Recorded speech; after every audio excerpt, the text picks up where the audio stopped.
Hello, and thank you for joining the Awake community for this time of reflection. In this video, we will explore the spiritual practice of lament, a powerful way to bring our grief and sorrow before God. We begin with words from preacher Carly Hatter, who writes, "Faith and lament are not opposites. They are two sides of the same coin. To embrace our grief and sorrow is to be human. To lay them at the feet of Jesus in prayer is to lament." Our time together will begin with an introduction to lament, what it is, why it matters, and how we practice it. We will then look at examples of lament in both scripture and song. Finally, you will have time for personal reflection as you begin to write your own lament. Before we begin, I invite you to take a moment of quiet to center yourself.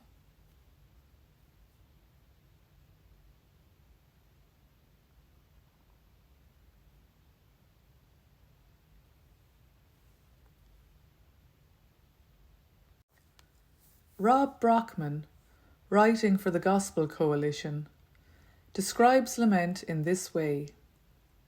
Lament is a form of praise and prayer intended to draw us closer to God in times of great suffering and pain.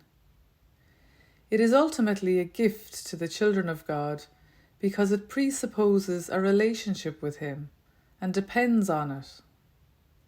Lament is pleading with God to act in accordance with His character and promises to us. The very act of approaching God in lament is a sign of intimacy and hope. Spiritual director Fran Tilton Shelton emphasizes the biblical foundation of lament in her book, The Spirituality of Grief: 10 Practices for Those Who Remain.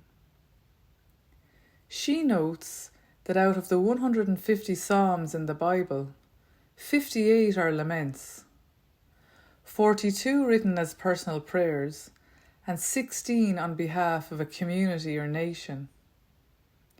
Each lament, she explains, appeals to God for mercy and assumes a measure of confidence in God's character and God's intimate interest in our welfare. Clearly, there is a strong biblical tradition of lament. In the words of Franciscan priest Richard Rohr, the great wisdom traditions are trying to teach us that grief isn't something from which to run. In fact, we can't risk getting rid of pain until we've learned what it has to teach us. He also highlights an ancient perspective on lament, citing Saint Ephrem the Syrian, who saw tears as sacramental signs of divine mercy. Ephrem instructs us, "Give God weeping, and increase the tears in your eyes. Through your tears and God's goodness, the soul which has been dead will be restored." Biblical laments generally follow a pattern, which Rob Brockman outlines in 4 key elements. 1. Directing our complaint to God. 2. Describing our suffering. 3. Acknowledging our dependence on God for help. And 4. Dwelling on God's goodness and faithfulness. Through these elements of lament, we bring our pain before God, not in despair, but in trust, knowing He hears and responds. Psalm 77 is one example of biblical lament. As you listen to the words of this psalm, we invite you to consider which words or phrases most resonated with you. I cry aloud to God, I cry to God to hear me. On the day of my distress I seek the Lord. By night my hands are stretched out unceasingly. I refuse to be consoled. When I think of God, I groan. As I meditate, my spirit grows faint. You have kept me from closing my eyes in sleep. I am troubled and cannot speak. I consider the days of old, the years long past I remember. At night I ponder in my heart, and as I meditate, my spirit probes. Will the Lord reject us forever, never again show favour? Has God's mercy ceased forever, the promise to go unfulfilled for future ages? Has God forgotten how to show mercy, in anger withheld his compassion? I conclude, my sorrow is this, the right hand of the Most High has abandoned us. I will recall the deeds of the Lord, yes, recall your wonders of old. I will ponder all your works, on your exploits I will meditate. Your way, God, is holy. What God is as great as our God? You are the God who does wonders. Among the peoples you have revealed your might.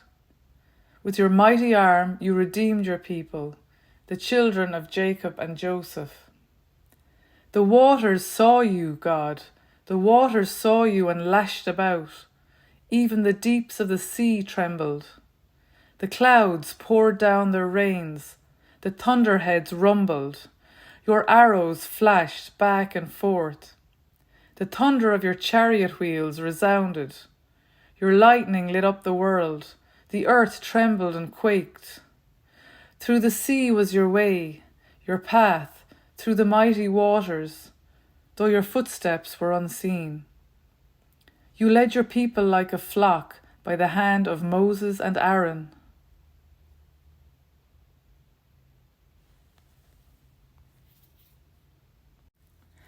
Lament appears in other contexts beyond the Bible as well. Think of spirituals or the blues, for example. Let's take a moment to listen to another expression of lament, a very old recording of the traditional African American spiritual, "Sometimes I Feel Like a Motherless Child." You'll hear the lyrics, "Sometimes I feel like I haven't got a prayer, Lord. I know my time ain't long." Sometimes I feel like a motherless child. Sometimes I feel like a motherless child. Sometimes I feel like a motherless child. Lord, Lord, I know my time ain't long. Lord, Lord, I know my time ain't long. Sometimes I feel like a feather in the air. Sometimes I feel like a feather in the air. Sometimes I feel like a feather in the air. Lord, Lord, I know my time ain't long. Lord, Lord, I know my time ain't long.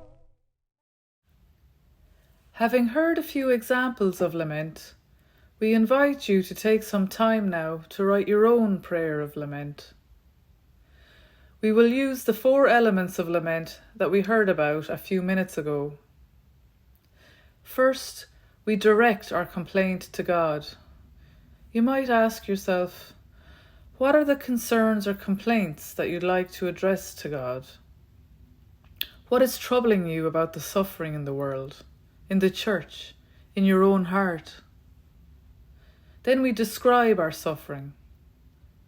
Are there images or words that come to mind to describe your sorrow and pain? Next, we recognize that we depend on God for help. How might you call out to God for guidance, encouragement, comfort, or strength? Finally, we dwell on God's goodness and faithfulness. Can you ground yourself in the goodness of God, even in the midst of this suffering? Can you call to mind examples of God's faithfulness in the past? Please pause this video now to give yourself time to reflect and write. You can come back to the video when you are ready for a few final words and closing song. We all carry sorrow and pain. Lament offers one way to express our authentic feelings to God in a spirit of trust and hope.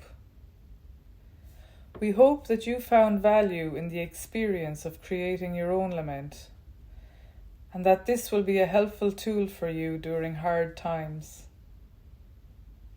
As we close this time of reflection, we invite you to listen to a final example of lament and hope in the traditional American hymn, "How Can I Keep From Singing?" Regardless of the storms that come our way, may we all keep singing. My life flows on in endless song, above earth's lamentation. I hear the real, though far off hymn, that hails a new creation. Through all the tumult and the strife, I hear its music ringing. It sounds an echo in my soul.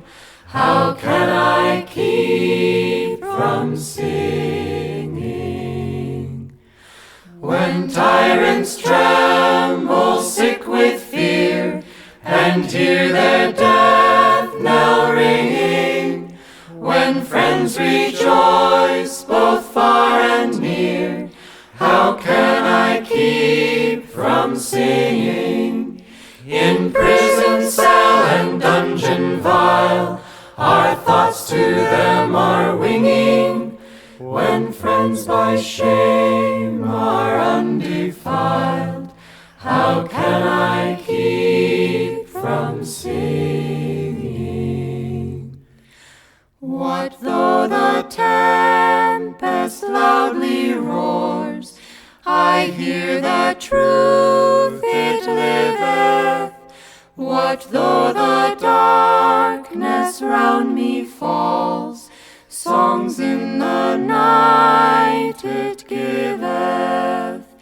No storm can shake my inmost calm, while to that rock I'm clinging, since love is Lord of heaven and earth. How can I keep from singing? My life flows on in endless song, above earth's lamentation.